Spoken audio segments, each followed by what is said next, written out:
Hello everyone and welcome back to Let's Play The Legend of Zelda, A Link Between Worlds. In this video we're taking on the next palace of the game, which I don't mean to spoil nothing, but it's going to be the Swamp Palace. Essentially this version's a game of the Water Temple. Now you may be thinking, oh gosh, it's the Water Temple, this is going to suck. No, not actually. The Water Temple in this game, pretty darn good, not going to lie, I like it a lot. But anyways. There's one thing we need to do before we do any of that. We need to come over this rock and use the giant bomb flower on it to, well, reveal a hidden cave. And I need to take on this guy because he's annoying. Anywho, inside of this cave is basically the biggest rupee drain in the game. This is a fairy fountain. It's the Great Rupee Fairy of all fairies. Now you have the option of throwing either 200 rupees or 50 rupees, and I thank you for your small kindness. Small kindness? That was 200 rupees. But basically, the more rupees we throw in, this fairy is going to become stronger and stronger. There she is. Now, to get the desired effect, which I'm just going to tell you right now is another bottle, the 5th bottle in the game, technically, you got to throw a lot of rupees in. 3,000 rupees. So yeah, this is going to take a little bit, so I'm just going to speed this up and I'll meet you guys back when almost all of my rupees have been successfully drained.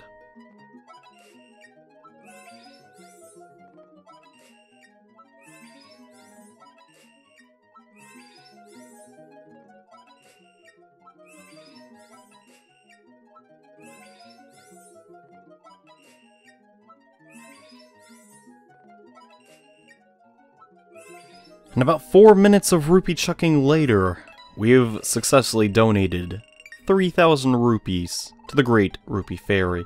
And after that has all been done, she will give us a bottle. Very nice.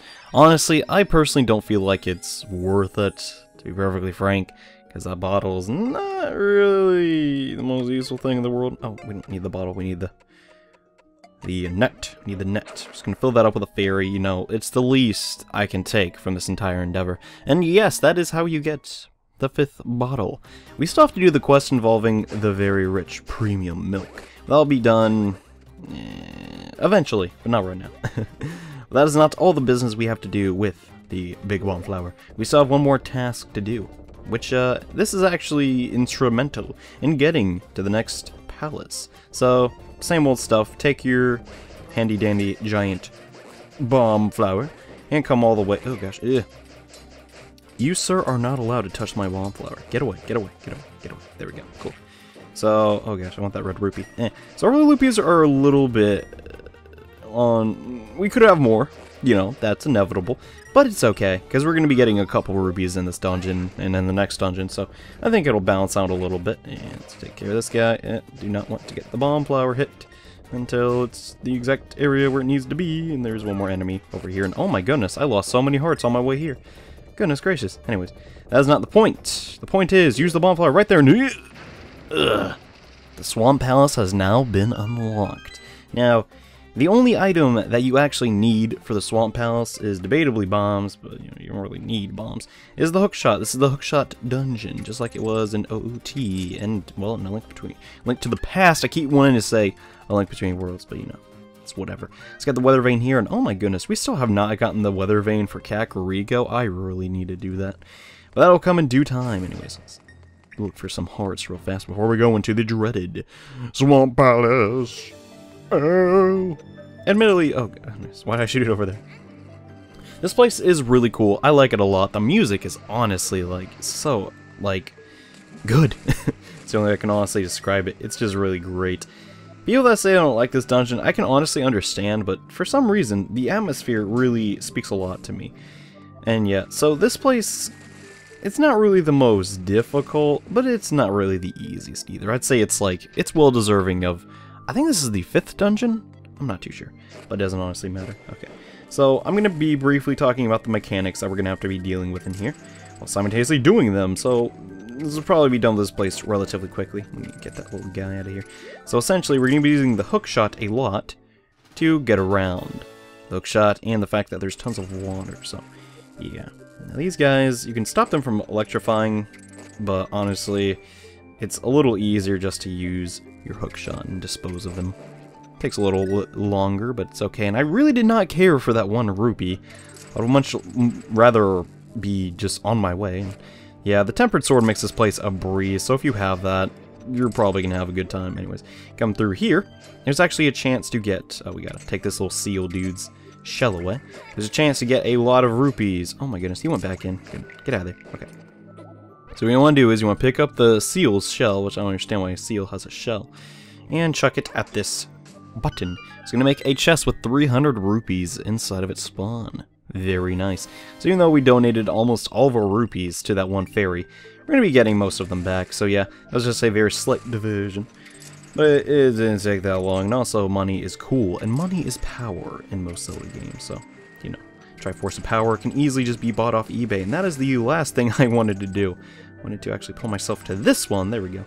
And then we're going to go diagonal one more time to get this chest, which has nothing more than monster guts in it. Yeah, I don't know.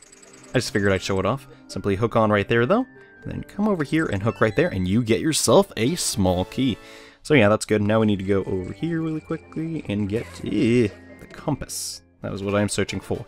Compass will show us basically every chest in here. So. And unfortunately, we cannot permanently defeat those enemies, so we'll have to come back. Actually, not really come back. We don't ever have to go back in that room. Oh, yeah, we have to go back in the room, but we don't have to necessarily defeat those enemies to unlock anything. Now, this is going to be a little bit tricky. Make sure you use your D-pad if you need to see where you're going. You know, helps out a lot. Let's hit that really quickly and make all the currents in this room stop. So we get the small key in the center. Yeah. There's an extreme abundance of keys in this dungeon. I feel like you can beat the one with, like, I'm pretty sure you can beat it with having 1 key extra. So that's pretty cool. Now we have 2 keys. Now there's a couple things we can do with this. And I don't think... Yeah, okay. So we shouldn't even come over here. We need to go back to the center where we found the compass. So that is going to be the midway point. Okay, let's take it some rupes. Why not? Rupees never hurt nobody. Alright, let's use one of these small keys that we obtained and go right through here. Now, this is not really a tricky room. It's okay. It's just whatever. It's not really that hard. I actually kind of like it. There's like a giant slide. So we're going to press this switch first, which is going to make water stop flowing over here so we can actually progress and yeah, fall in the pool. Now that's all fine and dandy, but why did we fall in the pool? Well, there's another switch actually, and if I can kill this little squid dude, actually I don't need to kill him, I'll simply move him out of the way. Another current is going to fill up that side of the room. That's pretty neat. Let's actually get up here and merge onto the wall, and once we break a couple skulls, we're going to slide all the way down. Whee! This reminds me of a water park. That's pretty cool. Next, we have to merge over here. I'm pretty sure you can probably chuck a bomb, but it doesn't really matter. And hit that to make another slide up here, which is actually going to let us go up to the first floor again. So yeah, this place is really... I'm honestly impressed they got to this much with a dungeon, only using 2 floors. It's actually kind of an anomaly, I guess. Anyways, now we're on the first floor again. It's the mini-boss with this big guy. Haha, he's silly. We're gonna hit him with the grappling hook. If they're electrified, just shoot them with the grappling hook, the heck, and they'll stop. Oh gosh. It'd probably help if I aimed it a little bit. I guess I can't. I'm beyond even helping. Ah, goodness.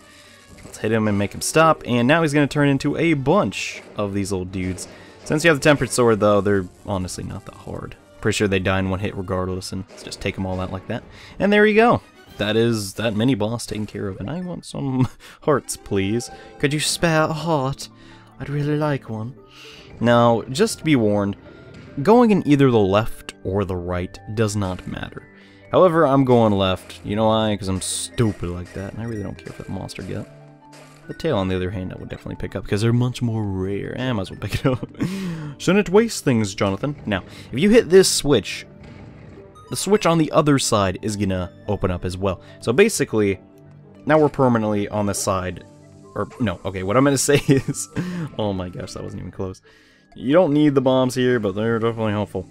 So basically, once you have one side of this dungeon, of this room completed, you don't need to go to the other side. I may go to the other side. Why can't that guy float over that pit? That's stupid. Goodness, doesn't even make any sense. But, okay, just be warned, there is an identical door on the other side of this dungeon. You only need to open up one of these. Just keep that in mind. However, it doesn't honestly matter. And did I really get hit by that seal? Goodness, get out of here. There we go. I disposed of him accordingly. He was not paying attention to the rules, and oh. Now that doesn't make any sense. Why would the seal go in the water and basically die? He's a seal, for crying out loud. And more importantly, why does that seal need to fly above the water? I don't understand. That's easily one of the weirdest Zelda enemies. Anywho, there's a special item that we want to get inside of this very room. It is none other than probably one of the coolest things to happen in A Link to the Past. The blue mail. It's gonna basically cut damage in half, and it also makes Link blue. So now that we have the tempered sword and the blue mail, we're pretty overpowered at the moment. It's the only way I can describe it. Now, we're not really... Oh, I need to press the B button. If you don't know, B button makes it go faster. It's really helpful. Yeah. But anyways. So, this room is also a bit tricky. Gosh. Okay, cool. So, what you need to... No, you do not need to put a bomb there. Okay, I guess I'll just spawn the BMO. You need to come over to the left and shoot... No, not that. This grappling hook. Pull that out. And that is going to open up the door. And this is eventually going to give us another small key, which we desperately want. Go over there. Oh, I still got hit by the BMO. How? I was in the water. I guess I was, you know, coming up above the water and the beam hit me in the back of the head. Anywho, this room is a little bit on the tricky side, but it's not the end of the world. That is going to open up another path that is going to eventually let us exit. However, that's not all we have to do. This isn't just simply getting out. There's a small key in this room. So what we're going to do is we're going to face here, and shoot ourselves on this wall, then immediately... Oh gosh, I didn't do it fast enough, I guess. So basically what you want to do is you want to shoot yourself, then quickly merge onto this little wall. That is the purpose of those little walls. So just keep that in mind. Now we're going to come up here and raise the water level a bit. It's going to grab onto that. Now we want this raft, basically we just want the water to go up as high as it can. Honestly, not a very difficult dungeon, in my opinion. It's pretty easy. There's not really a master ore in here, and getting the big key is actually pretty simple. I didn't really point it out, but it's in the first room, so that's basically what we're trying to do. Now we have the small key. Going to simply dive under this guy so he doesn't hit us, and apparently clipped through the stairs. Okay, Nintendo. Oh my gosh, get out of here, you guys. I don't have time, guys. Guys, I got a job now and a family. I can't be messing around with your seal games, dude. Come on. And can you please get these things off of my stinking platform? Oh my gosh. Anyways, we now need to... can I stop doing that? I'm not used to going diagonal in Zelda games, honestly. Like, the Pegasus boots diagonally really... Not really messed me up, but they really confused me. Anyways, make it one level smaller is what you want to do. Now, you can come in here, but oh looky, there's water where there's fire over here. And we can't put it out and get the big key. Because, yeah, well, that's not a big deal, as you're about to find out. Oh, I actually need to go back into... I guess it really doesn't matter. I'll just go back. I'm having a hard time making up my mind today, guys. But, yeah. So you see, hey, these are now up. We can now get what's inside of this chest. Ooh, it's going to be a mass to get. However, on the other side, the left side of the dungeon, there will be a small key. So I actually want to go over there really quickly. Get some hearts, might as well. And now you guys are starting to see, it really doesn't matter which place you go on to get that small key. It honestly just doesn't matter. Either way, you're going to have a small key left over if you live in this dungeon, if you don't use both paths. And I need to get you out of here. There we go. Alright guys, sorry for that little brief interruption, but I had to take care of something. And oh my goodness, before I get hit even more, we're going to come down here again. Now we need to be on the second floor. This time, we got to do some business. We got to make the water pressure, or actually not the water pressure, the water level, the highest it can go, since now we have a small key that we can use. So technically I could just run over the... You know, I'm just going to do it anyways. So I have 2 small keys left over. Honestly, this dungeon is very, very simple. So, it's not really that hard, but I do recommend getting the blue mail pretty early. So yeah, you can see I have an extra small key. It's not going to serve any purpose other than coming over here. It's going to give us, basically, the big key, eventually. And oh my gosh, it's a room full of seals. However will I deal with these fiends? Well, the same way we've been dealing with them forever. And why did you have to move? That just grinds my gears, man. Anyway, it's gonna dispatch these seals relatively quickly and get the hearts that they have. Okay, and there's one more remains, and if you could stop moving, then that'd be awesome if you could do that. There you go. Now that has been said, we can use the little pole thing that guy's gonna spit out, so we can grapple over there. But more importantly, you can come in here and there's a fairy fountain, so that's kind of nice that they put that there. You can kind of see it on the map, but maybe you just didn't think it was part of the dungeon. You can just walk through it like that. Anyways, use your grappling hook, or hook shot, I guess, and climb all the way over there. Why they give you an energy bottle in that pot is beyond me.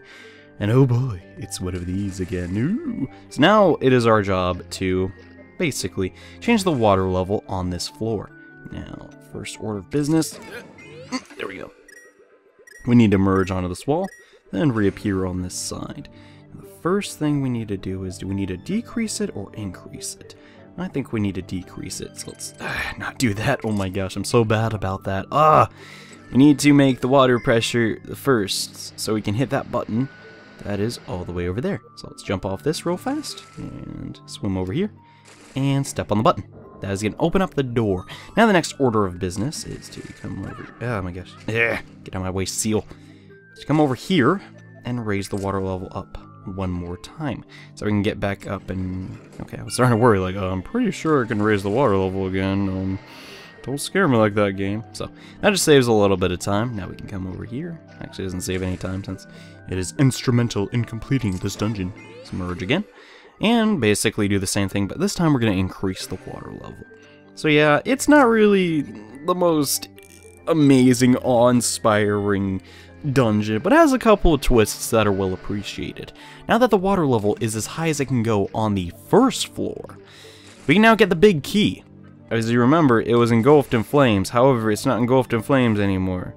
But it's underwater, which is still a problem. So simply come over to this bunch of skulls, step on this switch, and that's going to activate this thing. Whoa! So essentially, we needed to get the water level as high as it could physically go, and then we're just going to drop it down one more time to make it, well, actually be able to be retrieved. So, yeah, honestly, a really cool dungeon. I like it a lot. Anyone that says water dungeons cannot be done in Zelda have not played Twilight Princess or this game. And we got the big key! So I think we have every... Yeah, we got every chest in here. Nice. So what do you guys say we go fight the boss? Which is gonna be extremely easy, thanks to my temper sword. And oh gosh, it's the Eyeball King! He has so many eyeballs, he don't even know what to do with them. Hook shot! No, that's not a hook shot. To beat this guy, all you have to do... make some distance and just beat him up. He'll shoot fireballs eventually, but it's nothing really to be too afraid of. Like, seriously. Boss is a complete pushover. He telegraphs his moves so easily that it's just laughable, honestly. Now, I really want to say something about Nintendo and these bosses, but I guess I should save that for another time. Maybe like the last dungeon boss, because it'd be more fitting. But... just keep that in the back of your head. I have something to say in regards to Nintendo. But once you've pulled all the eyeballs off, he's going to go and get a supreme eyeball, I guess. And basically go into phase 2. It's really simple, honestly. He's just going to run around and try and stomp on you. And eventually try and shoot some lasers. Now, these lasers look really cool. Gallic gun! It's like Dragon Ball Z effect. I don't know, a little bit. But yeah, even if you... this guy's just so easy. I don't even care. I'm just going to get hit. It's probably be faster that way, honestly. And yeah, I'll go back to stomping on you. Honestly, really good boss, but the most challenging, and now I'm purposely getting hit. Or not purposely, but being rather reckless since I know it's almost over. Just keep running around, because I think the animation of me falling down is a little bit slower than me just hitting him. And guys, we have beaten the Swamp Palace. Wasn't really much of a swamp, more of like a water palace, but hey, whatever, it was in a swamp after all, and as a result, we're gonna get another heart piece. Nice! So now we have, well, if we pick that one up, we'll have 16 hearts. It's crazy. Goodness. I think we have only 4 heart pieces left to get in the game, and we'll almost be done with it. Gosh. Time sure does fly. No, a secret chamber with none other than the Zora Queen. She was a sage? Crazy. Honestly, I didn't see that coming. Really. And hey, it's the lady. Hi, lady. You're a sage now. You're stuck here forever, and all the Zoras are gonna go insane because they don't have a queen or any leadership at all. And once more, you have come to my rescue, Link. How I wish I could again reward you with a gift, something that would calm the troubled waters of your journey. I can offer you only my deepest gratitude, And yet another task, I'm afraid. You must rescue every one of the 7 sages. Only together can we help you defeat this great evil. Well, I didn't really want a reward, because the hookshot's honestly a good enough reward, but hey, you're safe, Orin, so that's cool. And guys, 4 sages down, 3 more to go. We're almost done. Yeah! And yes, oh, it's Hilda. Oh, lovely Zelda, can you begin to comprehend how lucky you are? Such legends, such heroes. We had legends, we had heroes. Lorule had hope, but all that is gone. Lorule has only me now, and your hero, of course. And if a hero of Hyrule fails me, oh, but I must have courage. He will succeed, or all is lost. Oh, goodness. I'm all Hilda has left. What? I don't really understand what's going on, and I don't understand why she has Zelda next to her. That's also very strange, but it matters not, because we defeated the Swamp Palace and got back another sage. In the next episode, guys, we're getting another. We're just doing dungeon to dungeon, because there's honestly not that many side quests to do left. But I hope all of you have enjoyed this episode, and I hope to see you in the next one. So I'll see you guys then. Bye.